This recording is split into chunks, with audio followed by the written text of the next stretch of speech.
Estamos leyendo Primera de Pedro 1, del 3 al 12, en el nombre del Padre, del Hijo y del Espíritu Santo.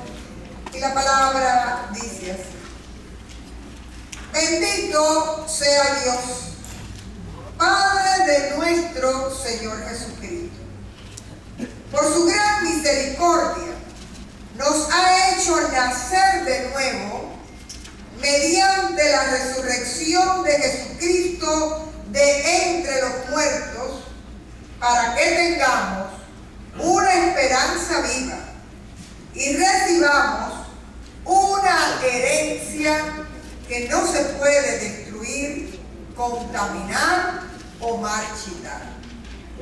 Tal herencia está reservada en el cielo para ustedes, a quienes el poder de Dios protege mediante la fe hasta que llegue la salvación que se ha de revelar en los últimos tiempos. Esto es para ustedes motivo de gran alegría, a pesar de que hasta ahora han tenido que sufrir diversas pruebas por un tiempo. El oro, aunque perecedero, se acrisola al fuego. Así también la fe de ustedes, que vale mucho más que el oro, al ser acrisolada por las pruebas, demostrará que es digna de aprobación, gloria y honor cuando Jesucristo se revele. Ustedes lo aman a pesar de no haberlo visto, y aunque no lo ven ahora, creen en Él y se alegran con un gozo indescriptible y glorioso, pues están obteniendo la meta de su fe, que es su salvación. Los profetas que anunciaron la gracia reservada para ustedes investigaron cuidadosamente acerca de esta salvación.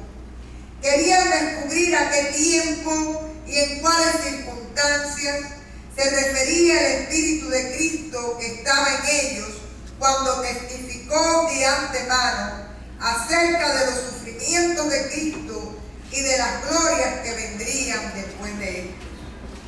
A ellos se les reveló que no se estaban sirviendo a sí mismos, sino que les servían a ustedes. Hablaban de las cosas que ahora les han anunciado los que les predicaron, acerca de las buenas noticias por medio del Espíritu Santo enviado del cielo.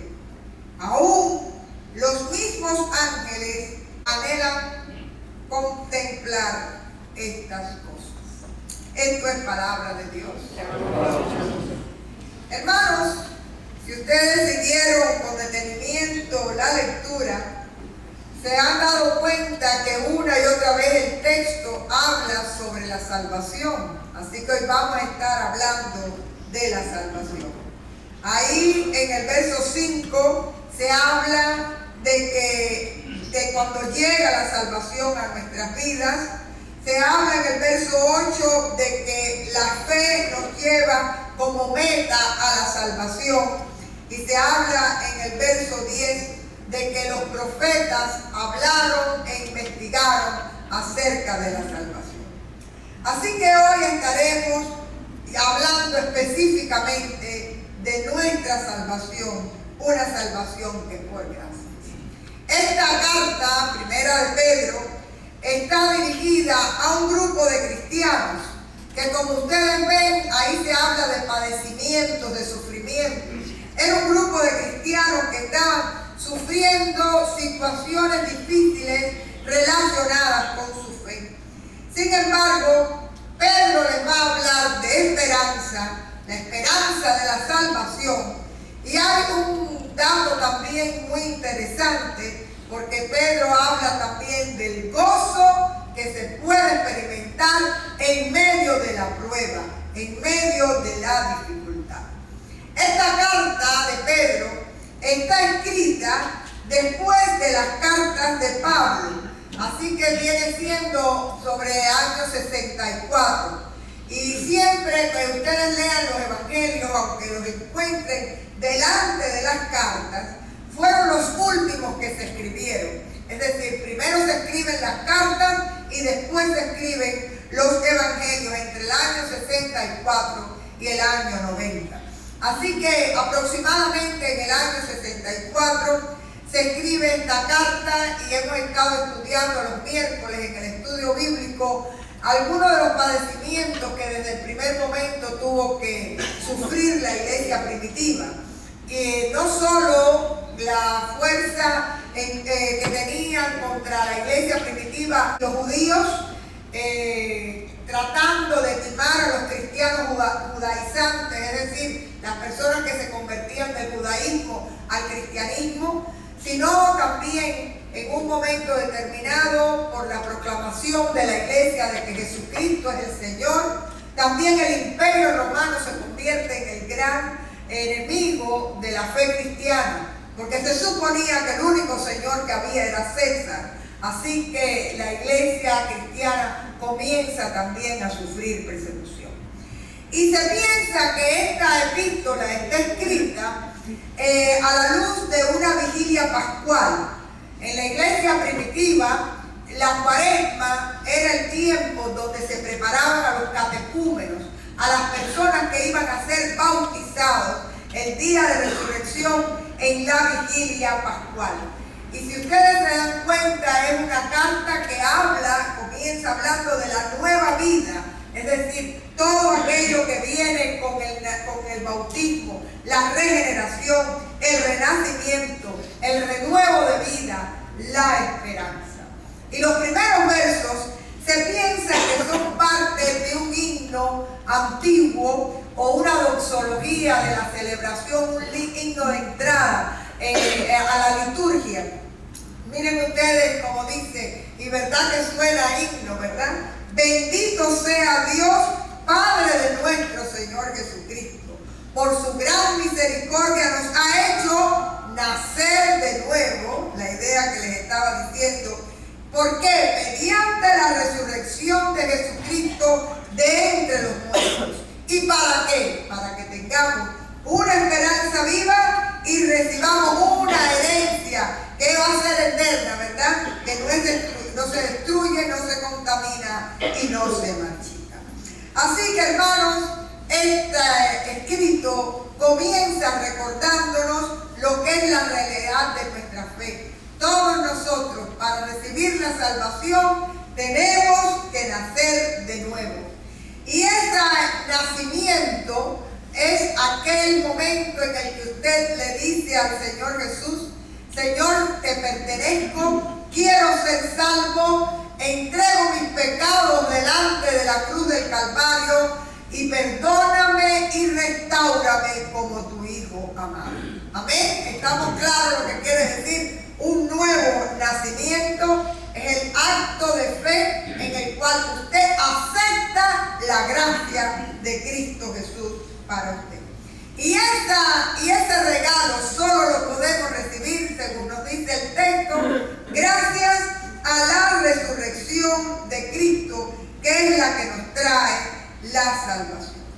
Y ahí el apóstol va a hablar con la iglesia, diciéndole que a pesar de todos los sufrimientos y de todas las pruebas que ellos tienen como cristianos, las cuales también vivimos nosotros, porque la vida no es un camino sin conflictos, sino cada día usted encuentra una dificultad diferente. Él les dice, pero en medio de todas esas pruebas ya ustedes tienen el mayor de los galardones. Ya ustedes disfrutan de la salvación, que es algo tan glorioso que sobrepasa cualquier problema. Es un privilegio que nosotros tenemos. Es la justicia de Dios obrando a nuestro favor. Aquel que pagó por nuestros pecados en la cruz del Calvario.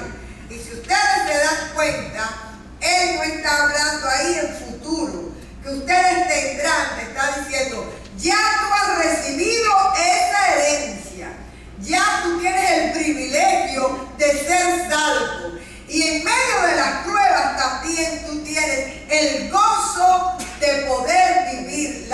tribulación con alegría, porque la alegría viene de la fe que tú ejercitas en el camino de tu encuentro con tu Señor.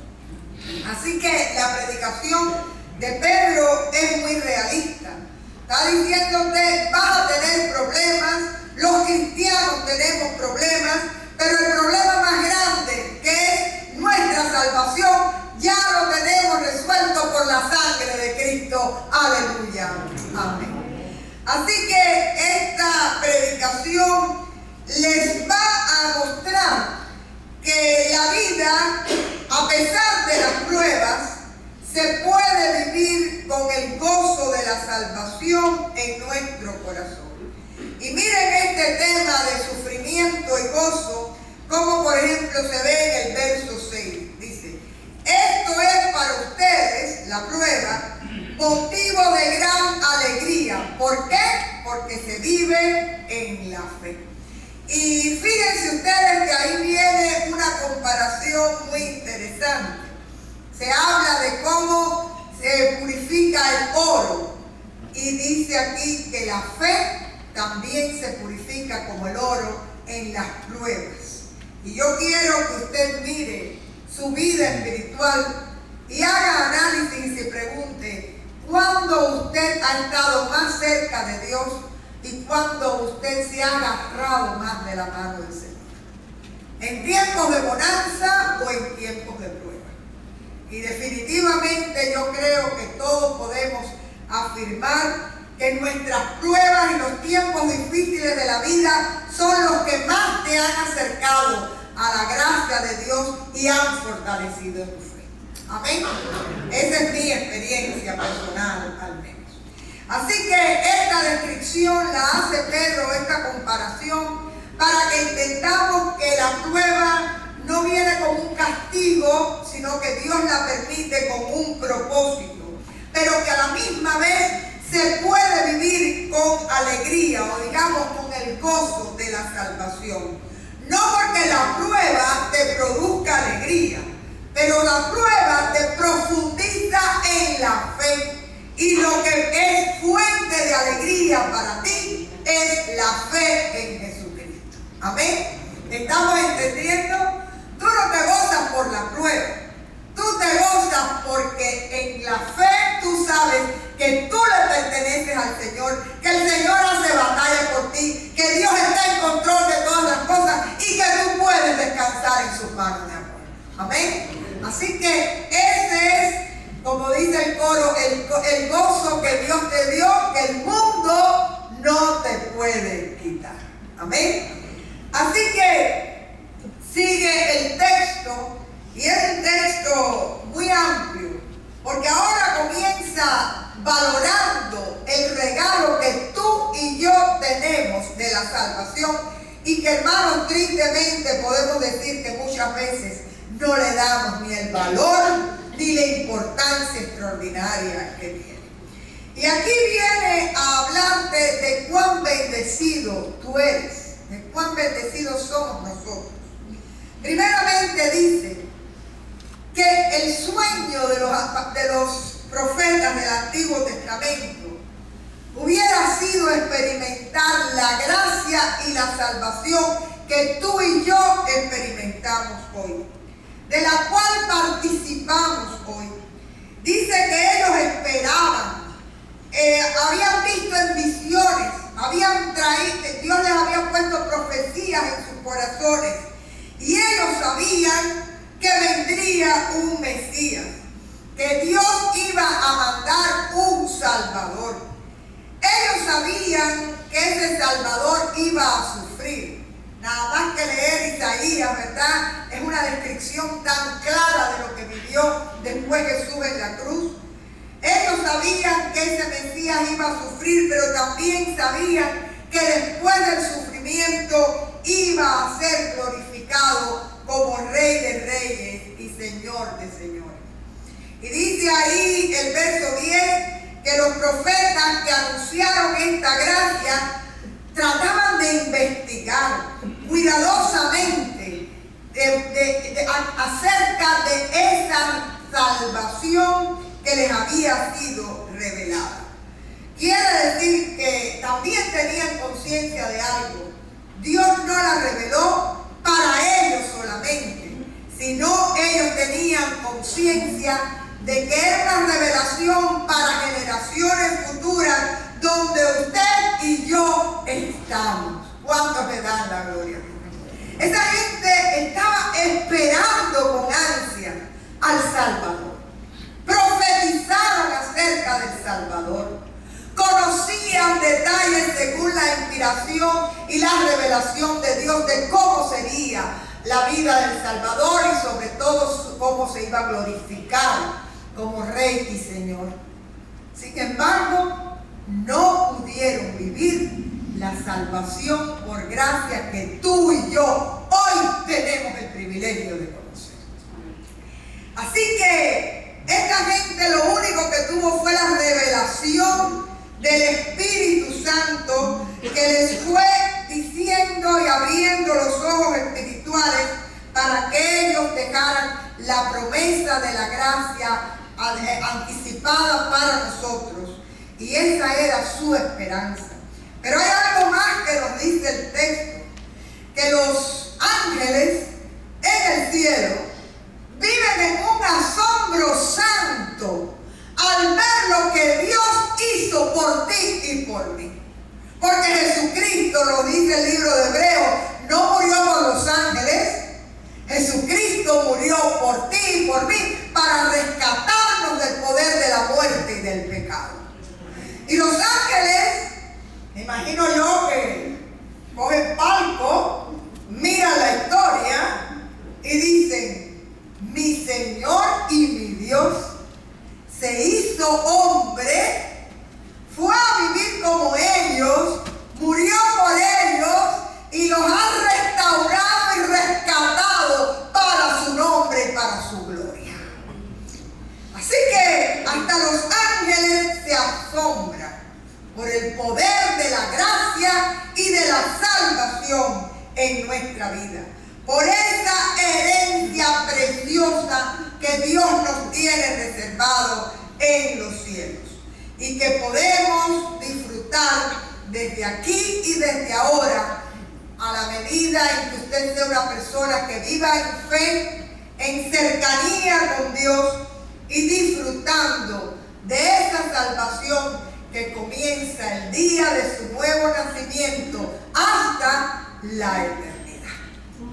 Y por otra parte, esta salvación, que es un regalo de Dios, porque Él fue el que te escogió, el que te llamó y el que te capacitó para ser parte de su pueblo amado. ¿Cuántos le dan la gloria al Señor? Usted se está dando cuenta lo grande, lo lindo, lo precioso, lo inmenso del paquete de herencia que el Señor vino a dejarte. Así que de esta manera hoy podemos acercarnos a la mesa del Señor, recordando que nosotros somos muy privilegiados de disfrutar de una salvación que ni siquiera los profetas pudieron conocer. La estaban esperando, pero no la pudieron vivir. Y que los ángeles se asombran al ver lo que Dios hizo con nosotros. Así que usted sabe que realmente esa gracia salvadora ha tenido un precio, pero sobre todo está cubierta por el amor de Cristo al derramar su sangre por ti. Y usted tiene que preguntarse si realmente la salvación para usted es el mayor de los privilegios y la mayor de las riquezas. Ahí dice que la herencia es incorruptible, que la herencia no se pierde. Mire, usted pierde la cuenta de banco, usted pierde la salud, usted pierde la casa, usted pierde todo, hasta la vida física, porque todos vamos a morir. Pero ¿qué es lo único que es una herencia eterna e incorruptible y segura? Que no depende de ti, sino de aquel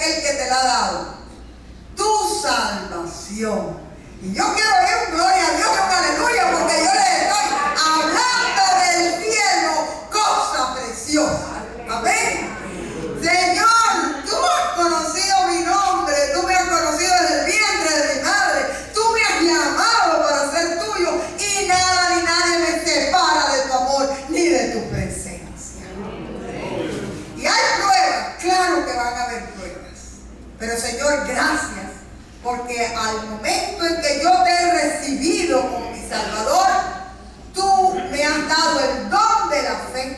En medio de la prueba, mi fe se acrecienta y yo puedo vivir en gozo por la fe en ti y por quien he creído y en quien espero. Y yo sé que el Dios que yo tengo es más grande que todos mis problemas y está en autoridad de cada detalle de mi vida, y a Él sea la gloria. Hermanos, realmente la salvación es un regalo inmerecido de Dios y es un regalo eterno que nadie te lo puede arrancar ni nada, y que incluso trae gozo a nuestra vida en medio de la prueba. Al acercarnos a la mesa hoy, tenga usted conciencia del privilegio que representa poder ser escogidos por Dios para salvación. Y esta salvación realmente es preciosa. Pero pregúntate tú, Señor, ¿realmente es preciosa para mí la salvación? ¿O es un credo más que repito, pero que no ha calado mi espíritu? Por eso que hoy, al participar del pan y del vino, el Señor abra nuestros ojos espirituales y el Señor nos despierte de nuestro letargo, donde en el día a día olvidamos quiénes somos en Cristo Jesús, olvidamos que somos salvos, redimidos por Él, y que el Señor hace batalla por nosotros. Así que despiértanos, Señor, y llévanos a la mesa con gratitud y aceptando el sacrificio precioso de nuestro Señor para salvación. Vamos ahora.